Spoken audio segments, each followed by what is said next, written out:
धर्मशाला में 20 लाख रुपए की ठगी का मामला सामने आया है। साइबर थाने में साइबर क्राइम की ये एफआईआर दर्ज की गई है। पहले एफआईआर में सरकारी योजना के तहत 9 लाख रुपए की ठगी हुई थी, तो वहीं दूसरी एफआईआर में इंश्योरेंस के नाम पर 11 लाख रुपए की धोखाधड़ी का मामला सामने आया है। Cyber police station northern range के एएसपी हितेश लखनपाल ने दोनों मामलों की पुष्टि की है। हितेश लखनपाल हर रोज कांगड़ा, नूरपुर और चंबा के साइबर पुलिस स्टेशन में दर्ज हो रहे साइबर क्राइम के मामले अब सामने आ रहे हैं और अब पुलिस लोगों को साइबर क्राइम से बचने के लिए इसके उपाय भी सुझाएगी। पहाड़ी लैंग्वेज में चिंटू मिंटू की साइबर गपशप नाम से एक जागरूकता अभियान को शुरू किया जाएगा।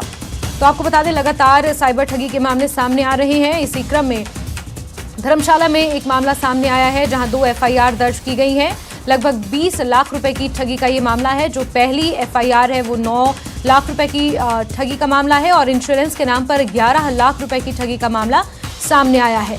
2 को लेकर दर्ज की गई हैं और बढ़ते साइबर क्राइम को लेकर अब लोगों को जागरूक करने की पहल भी यहां पर साइबर पुलिस करने वाली है।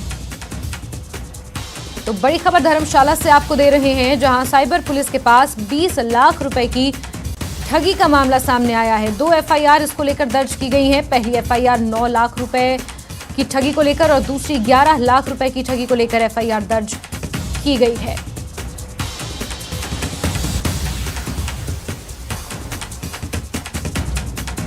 तो आपको बता दें, पुलिस नॉर्दर्न स्टेशन रेंज के एएसपी हितेश लखनपाल ने इन दोनों मामलों की पुष्टि की है।